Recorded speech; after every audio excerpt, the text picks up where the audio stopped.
Hail, hail, the Celts are here, and what the hell do we care now, guys? It's Wednesday, and we're back for the 24th or 25th episode of the Celtic Summer Scouting Series, and this will be the final episode in the playlist.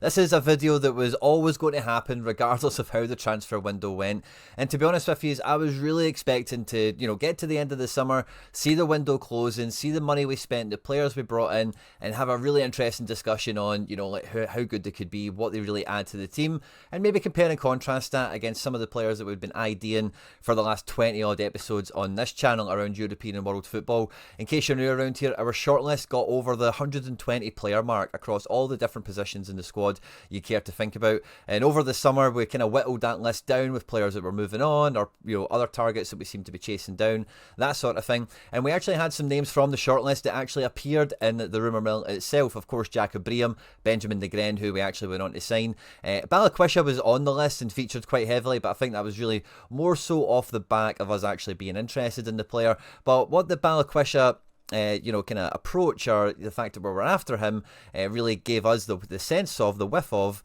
the scent, as it were. The Celtic would be looking at some top of the food chain players across the European and world leagues that are worth shopping in for a team like us, who over the last 5 seasons has got a positive net spend. The transfer value of the squad in that time has increased even by 20 million, regardless the squad actually feeling a lot worse than what it has been at different points. We had 10 Champions League games last season, which Paul John was quick to tell me not too long ago is actually the most we have ever played in the Champions League, because the time we won it, there was only 9 games in it, because it was more of a tournament format, that sort of thing, So we'd played more Champions League games than ever before. We have more money in the bank than we could possibly hope to have. We've got the best manager we could possibly really think to have in the modern climate, and just being real about everything. But sadly, the video is going to be a little bit more of, this is what you could have had behind door number 2 in terms of transfer targets that I suspect in a few cases we were actually in direct contact with these clubs and players, trying to get them over the line, and for some reason couldn't quite manage it, as well as a sort of plea to, I guess, the club or whatever out there. But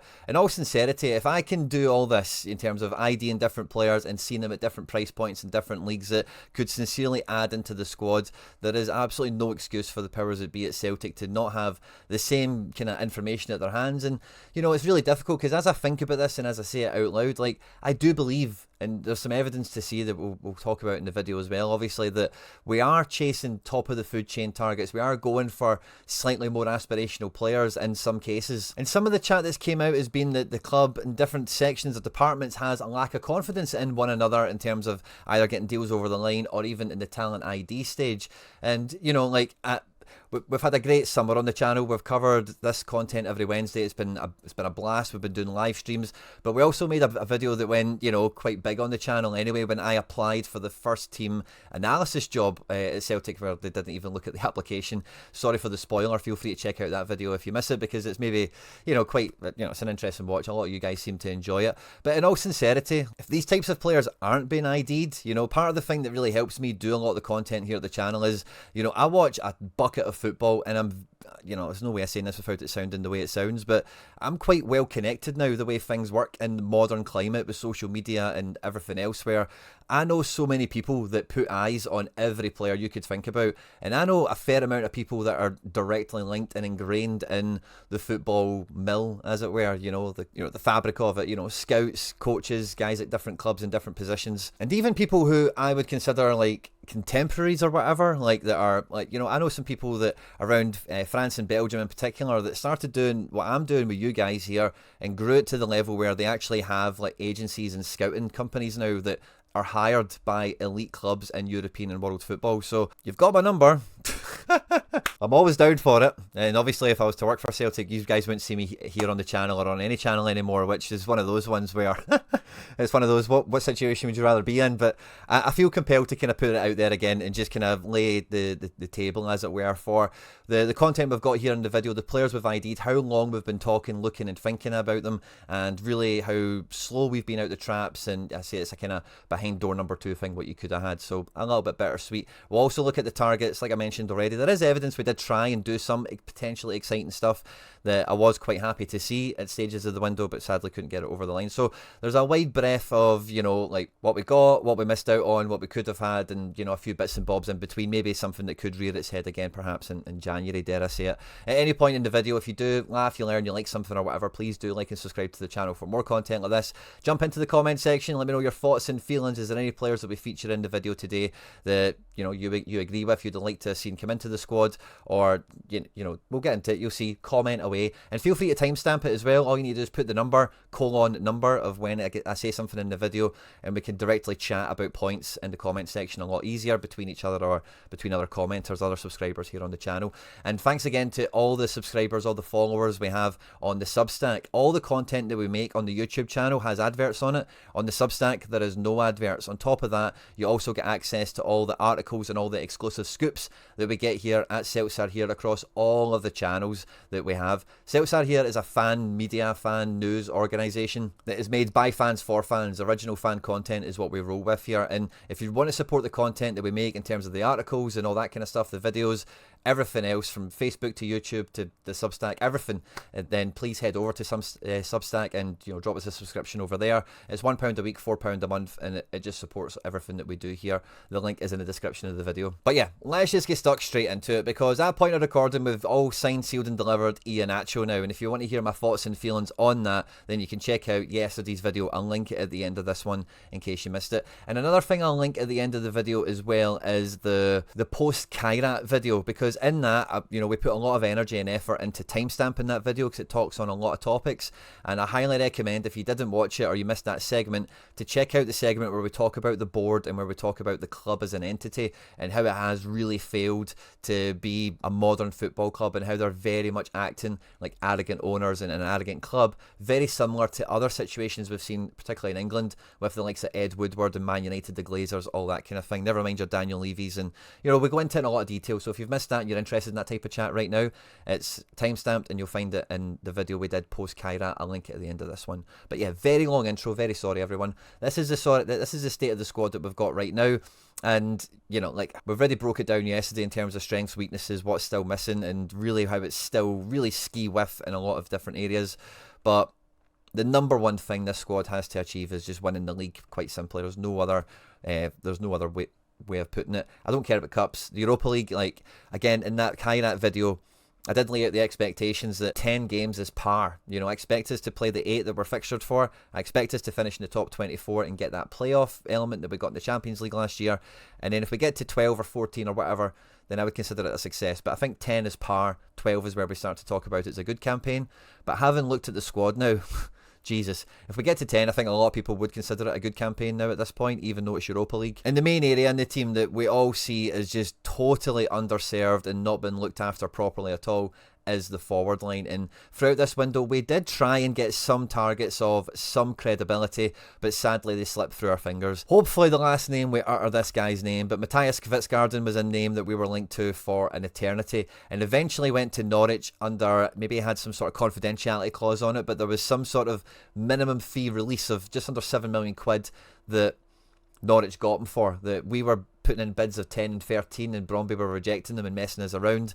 And this maybe sets the tone for how some of these other negotiations didn't go to completion, because you did feel that we'd maybe burned bridges on the back of that, and we didn't go back in for it, swallow pride, get the player.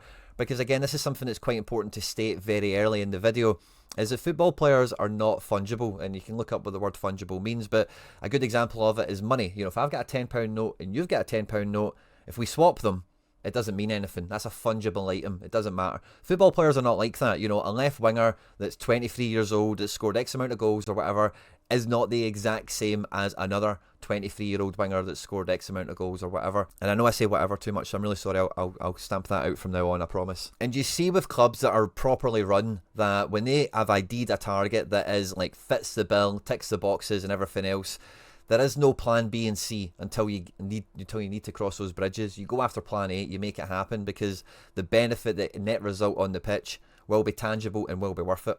So he slipped through our grasp for around the 7 million mark. Now, one thing I did want to lay out and maybe we'll do it once we go through the graveyard of targets we missed, is the different price categories and how much money it looks like we were kind of set up to spend in this window, but we're not able to.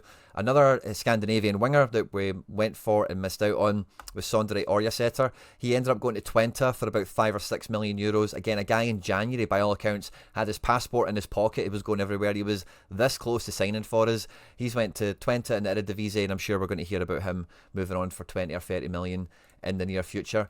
We were also heavily linked back, kind of winter time and in January, to Raul Moro, and this was a player that I wasn't too familiar with. I'd kind of seen his name around or whatever, but I started really paying attention to him after those kind of quiet links came out, and this was a very Celtic-y winger, has kind of Jota vibes around him. He ended up transferring for 11 million euros to Ajax, so again, a decent player that you would think has been ID'd pretty well, and he's went to a big club. Let's see how his career kind of pans out from here. Jacob Briem is a player we went for. We'd previewed on the channel long before Celtic's interest. And again, trying to nickel and dime on this one. He's not went anywhere. He's still there.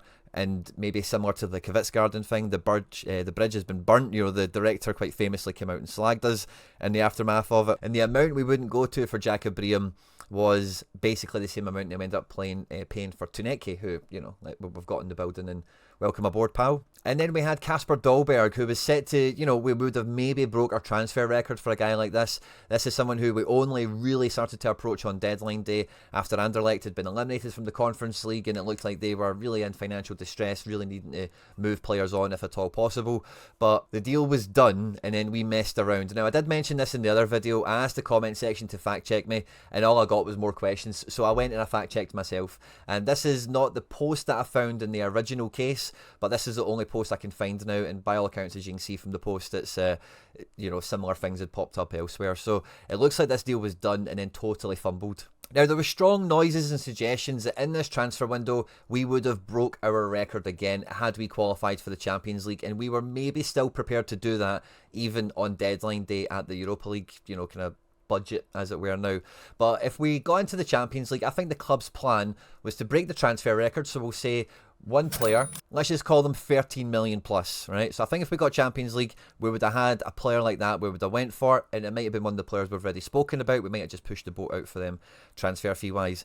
I think we would have went for another player around the 8 to 10 million pound mark, like a Kasper Dolberg, or maybe we would have stumped up for Kvistgarden or Yasetter had they still been available. And I think we would have got one player in the 5 to 7 million pound range, which essentially became Balikwisha in the end, which is a very good signing that I'm happy with.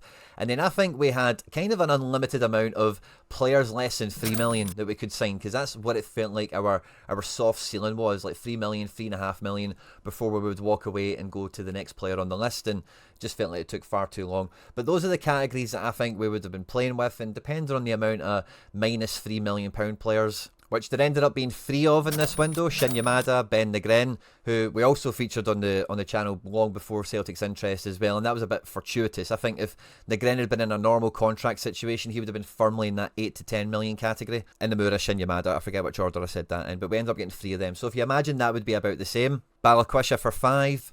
Somebody for 8, which gets us to the 16 mark, and then we get that 13 million signing. I think we would have spent around the 30 million pound or euro mark. I think that would have been our budget. Now, without the Champions League, I basically think the top end of that was taken off, and it was like, in dire need, we will still do that, but without Champions League, we are now not going to buy as many players, we're not going to spend as much money. So we took the top end off that, and Dolberg became the 8 to 10 million pound player that we were trying to really push the boat out for and go for. And before that fell through, and before Yang fell through and everything else, we were set up to get another 2 or 3 players, and that was very much the sentiment, the feeling and everything else. So I do feel that even without the Champions League, we've already spent 3-4 million before transfer deadline day. So if we think about that as being base, I think we would have still spent on deadline day, had things not went ski with, about 15 to 20 million. One marquee player and then 2 or 3 guys from the other categories. And we see that the price we tried to get Tuneki for, as well as the price that we did get Tuneki for, he felt very much like a Europa League list player. Like, we're in the Europa League, so let's just go after that guy. And we really did pursue that deal. We made sure we got it over the line. So I just kind of want, everything that we've spoke about to this point in the video is for a wee bit of exposition, is for a little bit of table setting, right? Because a big failing of the transfer window is the timing of it and the inability to convince players to come because of, uncertainty around Champions League and all the rest of it, okay? Now, where I want to start this is the very first episode in this series. We started with domestic talent. Now, you can go and check out the video. This was before Kieran Bowie wonder goals and before blah de blah, everything else, okay? These players do not need Champions League football to be convinced to come and play with us. Now, am I saying we should have bought all of these guys? No. Do I think one of them would have made a difference to the squad for the Kairat game alone, never mind just the complexion of how everything sits right now? Yes, I think they would. And I've kind of spoiled the first one, so we'll just use him as the first one, which is Kieran Bowie. Now, the context we were talking about Bowie in way back in March, or I don't even know when the video was. It was the first one. It was 24 episodes ago, 24 Wednesdays ago. It was a long time ago. This was more in the context of what eventually became Shin Yamada. If we are going to have a backup striker to come off the bench, someone we want to develop who we could get a very cost-effective price and at the very least could be effective domestically, and then you kind of cross your fingers on, can they take the next step? Can we lead them into, really maximising and fulfilling all the potential they might have? And, he's scored wonder. Everyone's kind of saying Kieran Bowie now, so I just thought I would introduce that, and we've got a timestamp for it. So this is something that we've seen from me watching football, from watching Kieran Bowie. And by all accounts, I don't think that was a new name on Celtic's radar after he really kind of started to shine in those Europa games. Now, we didn't actually, we signed Ben Negren, who's an attacking midfielder, okay, but we didn't really go out and do anything in the midfield. And by all accounts, Lennon Miller was always a name that was floating around. I never thought that would happen. And there was some reports coming out that apparently Brendan was actually quite vehement in wanting him back in January. But in failing to get Lennon Miller, Dave Watson is a player that I think Celtic should be keeping very close tabs on. Scotland Youth International, who's 20 years of age. And under Stuart Kettlewell, in the aftermath of McInnes leaving, Kilmarnock has really stepped up at the beginning of the season. He's really playing a lot better. He's been a much more effective player for the team. Had shown really good glimpses in the past. And is a guy that next time we play Kilmarnock, which won't be too far, if you're new to the channel, keep your eyes on. It's a very good midfielder that if we're going to do a Luke McKeown kind of thing, or you're not able to get Lennon Miller but you want a high level prospect from within the league, David Watson's top of the list. A lot of you guys were after Josh Mulligan as well as another kind of Luke McKeown-esque transfer, another squad player, and he's ended up going to Hibs for relative pennies, I suppose, in the grand scheme of things, maybe even a free transfer. And again, like, James Forrest has been great and Yang and all the rest of it, right? But if we had Josh Mulligan, selling Yang would have been a lot easier if we had Josh Mulligan in the window. He moved to Hibs very early on, and again, it's a Scottish player, maybe helps with the squad management and all the rest of it. Not a great player that's going to lift the level of the squad or anything like that, but as a player that could be the second or third choice right winger, can play in centre midfield as well and offer some energy from the bench, and cheap as chips. Now Sebastian Tuneki looks like he could be a good player. I actually like the look of this guy, and like I mentioned on the video yesterday, I'm never going to be mentioning his transfer fee or anything like that associated with any progress or lack of that he makes at his time in Celtic. But it did kind of strike me that when we were going for this guy from Hammarby, that I'm a big fan of this Topi Kiskinen guy. I think he's a good player. He's got high energy. He's a good athlete. And he plays like a Celtic winger. He's got a good press on him as well. Every time we've played Aberdeen, I do feel that he runs out of gas because they do always sub him off. So maybe he's got some limitations or anything like that. Aberdeen did play like 3 million for this guy, so he would have been. Aberdeen are not going to sell him to us for anything less than probably 5 or 6, and that's maybe the stumbling block here. But I did think if you're after a lastminute.com winger of a guy that is an international, plays for Finland, scored against Denmark and Holland recently enough, I'm pretty sure he scored against England not too long ago, or certainly played against them at the very least, and knows the league, would be effective, would be able to adapt into the team, and again, probably doesn't need Champions League football to get brought into the club. So between him and Mulligan, if you're looking for that kind of Yang replacement, that kind of backup winger, I think there was some good options within the league. And now, in the absence of securing Greg Taylor, again, I thought a great option for backup left back, especially domestically. Now, again, in the absence of signing Greg Taylor onto a new contract, I did think a great option would have been signing James Penrice from Hearts as being a backup left back to job share with Tierney. And at 26, you are basically just hoping for a left-sided Ralston, another Greg Taylor type that will see this as pretty much close close to the pinnacle of their career and, you know, will get plenty of minutes, will win some medals, will play important matches. And hey, you know, like this guy is someone I've actually followed quite closely, having previously worked at Partick Thistle. I remember when James Penrice got his debut for Thistle, I was working at the club at the time. So one of these guys that's had, like, maybe not quite the whole Andy Robertson kind of arc, you know, but, you know, that kind of vibe where he's done it the hard way, the honest way, to use a Brendan term there. Ended up going to AEK Athens for like €2 million. And that's a nice kind of segue now into the players that we have went across world football and highlighted that we could have and should have brought in and didn't. Now, at backup left back, the Sriracha loan thing is kind of fine, I think, for where we're at. But one player that you guys brought to my attention, because I don't follow Swedish football, that I then started to pay really close attention to was Keita Kosugi. Now, this guy has a really good kind of little track record in the Conference League with Djurgården last year. And when you look at him on all the metrics and, you know, everything that's available for the Swedish League, he does stack up really well. He's 19 years of age, and he was very close to signing for, I think it was Lille, for maybe between €3 and €6 million, and then the deal collapsed. I don't know why, but you've got to think with the amount of times we have been interested in Swedish players, not even just this summer, but you go back to Lagerbielke, this is a league that we have inroads to, and we weren't really credibly linked to him, and we didn't actually sign him, obviously. So this is a player I believe we went in for and were rebuffed. Maybe the player said, that would have been the club, because again, you've seen how we handled Hammarby. We basically just put our money in their mouth and said, bloody geez that player at the end, because of how desperate we were. So I think this has been a hard no from the player that he's not came, because it's hard to imagine we weren't interested in him. Now, another signing that we did make that we had some better options for, in my opinion anyway, from the wish list from the transfer summer scouting series that we did here, was a lone centre-back. Now, nobody thought we had a lone centre-back on the menu. Again, thinking about those price points of players that we had, we would have maybe thought, had there been another centre-back come into the club, we'd have probably been looking at that €5 to €7 million range, similar to Austin Trusty. But no, we went with JSP. We brought a lone guy in from Man City. Leon were in massive financial trouble coming into this season, and you just need to look at the whole John Textor, Crystal Palace, Nottingham Forest, Marinakis drama that happened over the summer to know that there was a lot of motivated clubs to move players that were involved in that little sphere. And one of the players that moved was Duja Kaleta-Car, who's went on loan to Real Sociedad. Now, they play in La Liga, they play in Spain, so I get that's an interesting proposition, but they have no European football to mention. Now, at the time that deal was done, we're talking about July, this is a player we could have brought in if we wanted to bring in our centre-back. Kaleta-Car, for me, would have lifted the best 11 and is signed for Sociedad, who have no European football. So the whole Champions League thing at that stage, I don't think would have been a stumbling block, and it would have definitely just been this guy's probably on too much wages on a loan agreement for us to be picking up when we've got so many centre-backs. But we did pick up a lone centre-back. If we weren't going to go for someone that would genuinely lift the level of the defence, which I don't think JSP is going to do, then we could have went after Mikaela Faye, who is a graduate of La Masia, a player that we highlighted on the show here, who went to Rennes for a lot of money, and, you know, needs further investigation as to why, right, but never really got a crack at the whip. But this guy at La Masia, and again, why did Barcelona let him go? There's maybe some investigation to do, maybe a little bit beneath the surface that we need to know about. But he's ended up going on loan at the very end of the transfer window, it must be said. So granted, this is maybe something we couldn't have done when we did the JSP deal or whatever, to Cremonese, who signed Jamie Vardy, which is a name, again, we've featured on the list because as soon as Leicester were getting relegated, you just knew he was going to be linked to Celtic.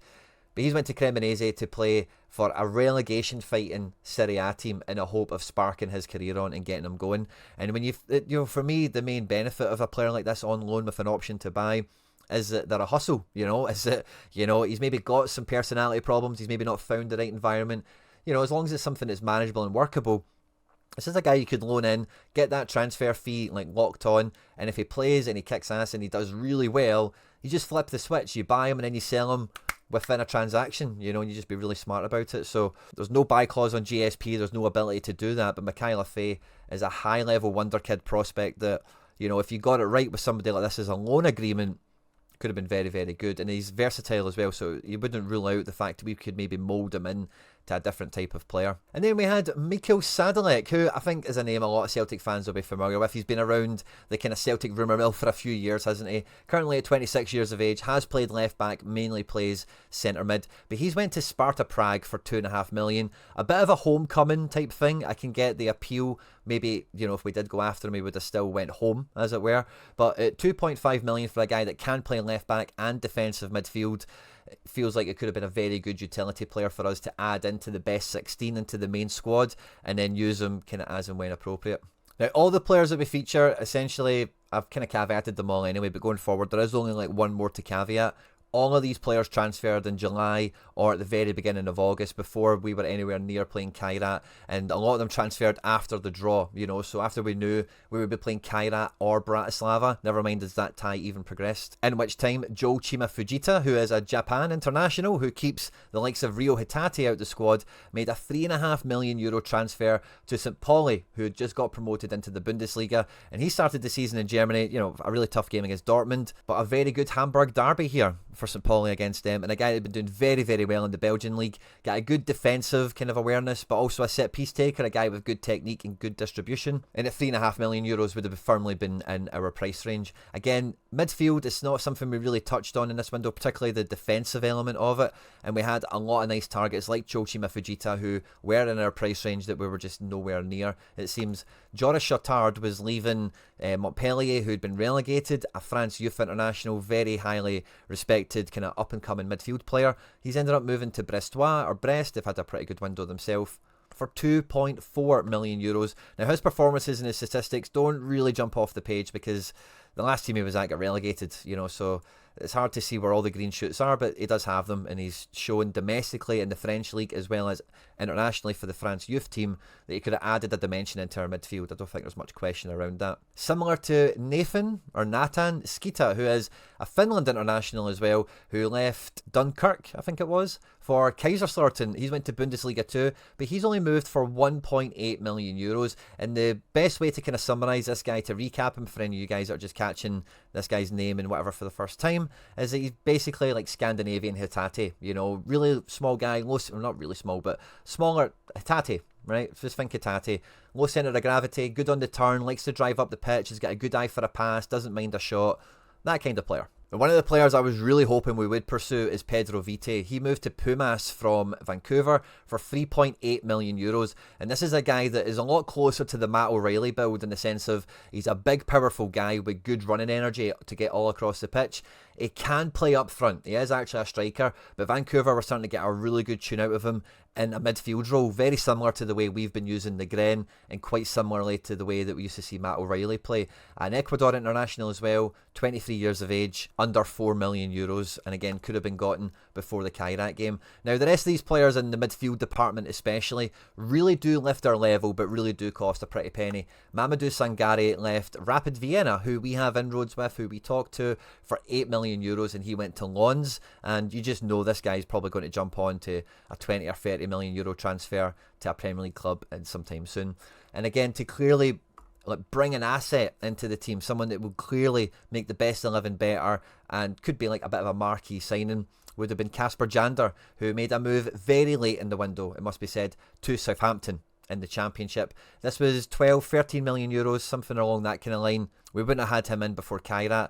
And, you know, Jander, he's not really like that spark. He's not really that X-Factor type guy that maybe we would all agree the midfield is missing. But a guy that would add quality, energy, and a good tempo into our team with a good football IQ. You can see how he's been doing in Bundesliga 2. A German youth international as well. Now he's at Southampton. You'll, again, probably just watch this space for a guy like that.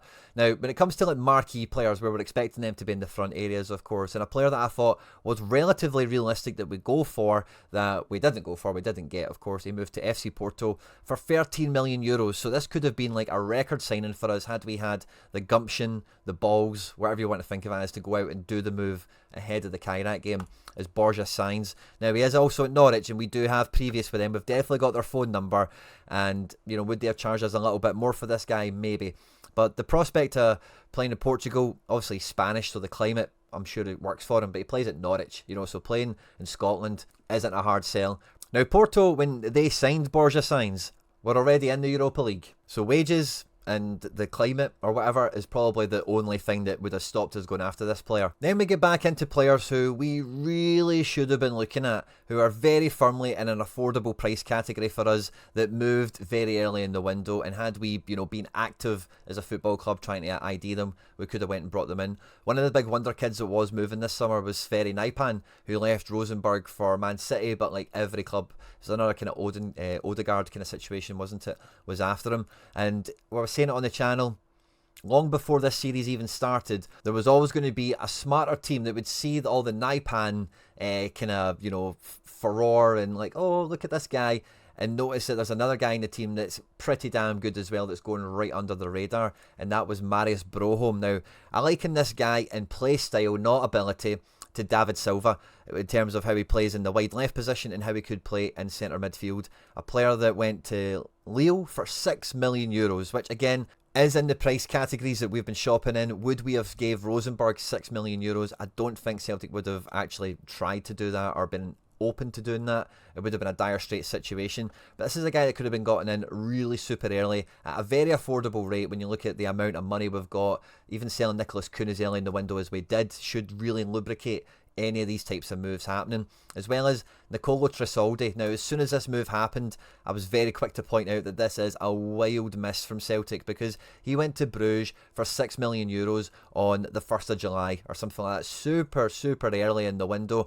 And Brendan Rodgers let something slip in a press conference recently where he said the Bruges winger came in very early in the window for €6 million, and kind of referenced that when questioned around the business. I 100% believe we went after this guy and Bruges just beat us to it. Early bird caught the worm on this one. They just showed up, spent the money, got the deal done and shipped him over, because Bruges had qualifiers. Bruges had more qualifiers than us. They had to beat Rangers and Salzburg. And the Belgian league, sure, like, is a good platform, a good kind of springboard for players. But, in terms of Nicolo Trisoldi coming out of Bundesliga 2 at Hanover, the Belgian league isn't a wildly better situation to move to than the Scottish one, for all intents and purposes, if you're going to be the main winger and you're looking at the European angle of everything. So with some determination, got a goal and an assist against Rangers, so I very much feel that this is the player Rodgers was mentioning, not Forbes or Borges, that it used to be known as. And I think we were after this guy really, like, this is somebody we should have signed and we should have had in the building. Similar, I would say, and I know some of you might come at me for this, Oliver Antman. Now, when we previewed Jacob Breum on the show, like way back when, very similar to Negren, I wrote them both off as being realistic because I just thought they'll be too expensive for Celtic. Number one, I couldn't believe how little the Go Ahead Eagles were actually asking for Breum, and the fact that we walked away from it. But at that exact moment when that was happening, Antman went to Rangers, a right winger who can play kind of up front a little bit as well. You've maybe seen him a little bit. He's not like Jota or like Prime Kuhn or anything like that, but certainly a player of a good level, of a good standing, that would have added into our squad. And he went for £3 million, €4 million, something like that, which was the exact amount we were trying to sign Breum for, and we're getting rejected. So why not just buy both of them? They fixed a huge problem. And honestly, again, talking about spitting feathers with the Trisoldi one, but Dominic Fitz is a guy that really should have been right at the top of our wish list for attacking midfielders, for strikers, a versatile player, a very good player, that went after the Kairat game for €2 million to Minnesota. Now, Minnesota have probably gave him quite a chunky contract because he's on a designated player, but it won't be out with our means of, wage remuneration, however you say that word. Now, is there a guarantee that this guy would be Champions League level? Is there a guarantee that this guy would really move the team on? No more so than Nicholas Kuhn, really, to be honest with you. Not the same type of player, but he's coming from the same league. He's coming from a club in a similar kind of situation where, yeah, they can win the league, they can fight at the top, but they're very sensitive to how good their squad is and how good Salzburg are for the most part. But this guy has been a one-man attack, a one-man wrecking crew. He's 26 years of age. He's been doing this for seasons upon seasons for Austria Vienna. Bleeds purple, this guy, And at €2 million, this just feels like an absolute OG, an absolute open goal Celtic have missed out on, especially later in the window when, things are developing and they know desperate times and go and get the best players we possibly can. He's right in the budget. He fits he jumps off the page profile-wise and is a huge miss. Same with Junya Ito, who kind of similar to Kasper Dolberg, might not have came back to us anyway to go back to a former club. He left Reims after being relegated, and he went back to Genk on a free transfer. He was a free agent. Now, he is 32, but this guy, as I mentioned at the time, is very good pals with Dyson and gets in the Japan team ahead of Kyogo and all the rest of it. So a guy that would have added that little bit of Japanese kind of tempo back into the front line would have probably helped, retain Dyson Maeda for this season. I know we've got him anyway, but some people are suggesting he's maybe not quite firing on all cylinders. And should you be signing people's pals, who knows? But I'm pretty sure at Genk you'll see he does quite well there, and I don't think there'd be much worry or much doubt he would do well for us at all. Now, at this point, those are all the good players that we profiled that made transfers that I think we can demonstrate. We should have signed some of them. We should have went after a lot of them, and there's no real excuses that we're not going after good quality players. I have tried to show as well that we have actually tried to pursue some good quality players at times, but totally misread the room, totally misvalued them, and maybe in the absence of, we know Brendan Rodgers subscribes to the channel, but we know that Michael Nicholson doesn't quite clearly. Paul Tisdale, I'm not too sure about. So if that changes, there is still some players that were on the list that I think would be perfect for Celtic in a lot of different positions that are still available and could be gotten in a future transfer window. In terms of striker, I just really want to put this out here. He's got a terrible tash right now, but Sergio Cameo of Rayo Vallecano is the exact striker that Brendan Rodgers wants in the Celtic team, and it's the exact striker that we all want. Now, he's not mad prolific. He's at La Liga in a very defensive team, always very well coached, does have an eye for goal, does score, does play for Spain under-21s, but this guy is built like Adamida, but presses like Kyogo. Now, he's not quite like lightning fast, obviously, because he's a bit of a bigger guy, but he's got that work ethic, he's got that tempo, he's got a good eye for goal, and he's got a good pedigree. Former Atletico Madrid Academy graduate as well.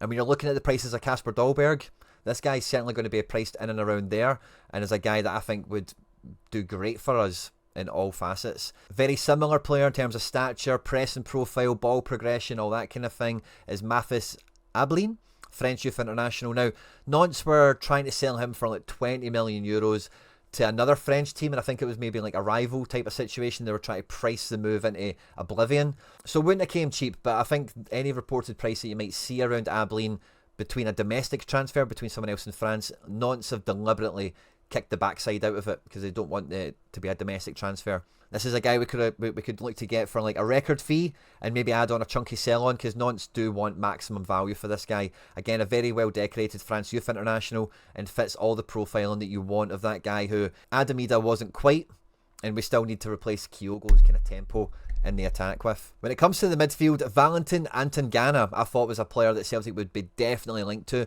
The amount of players we were loosely linked to from like lower level France and these types of leagues, it was like 6'5", big defensive midfielders. We were never linked to Antangana. He was on strike essentially. He was really holding out for a move that never happened. So he's still available. He's in France League 2 now, League 2, and he wants to be in the top leagues. He wants to be playing at a big club, and this is a guy that in January is very gettable. This is a guy that you really should try and sign now for January, and a guy that would give us a real defensive midfielder, big unit, good nose for danger, and at 20 years of age has all the minerals, all the raw ability to be a great flip for Celtic. A guy that no matter where you pick him up, you could think about doubling your money with. Similar to Kodai Sano, who is maybe a bit more box to box, maybe a Japanese kind of version of what Engels was supposed to be and might still grow into be for the team.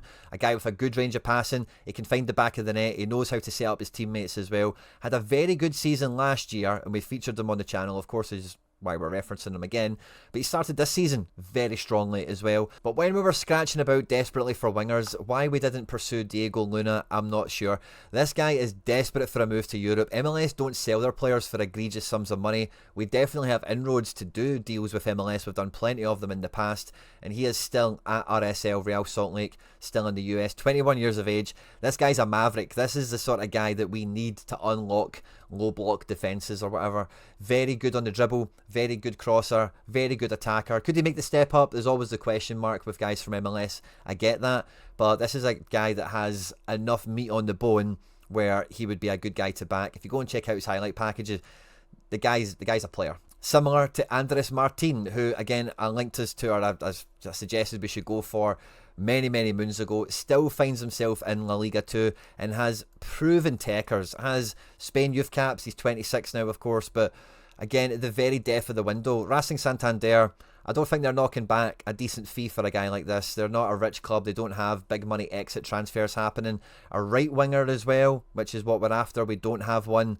And a guy that just really ticks boxes all over the place. And I'm surprised we never went for it at the end of the window. And if we went for him in a future window, I could get behind it in a big way. As well as, and this doesn't really go in sequence with the positions or whatever, but Jack McGlynn is a player that I've been very high on Celtic pursuing and trying to get. He's been playing right winger, but he is a very, and I'm not saying this as a lazy comparison, Matt O'Reilly type attacking midfielder, a big guy, a wand of a left foot, good football IQ. And I'm not going to go into the whole Jack McGlynn thing again. You can check out the MLS video that we did if you want to hear more about him. But right at the end of the window, Anderlecht tried to sign him, but then they stopped because the move was too expensive. Now, they're in a really bad financial position. They're not even in Europe at the moment, and it won't go cheap. I don't think there's any getting away from it. But then being priced out of it makes me feel that it's probably around the 7 to 8 million euro range. And I think for where we're at, the budget that we clearly had, the money we obviously have, this is a player that, does he have an obvious fit into the squad? In centre midfield, no, but he has been playing right wing. And the way that Houston, I'm kind of going into it, here we go.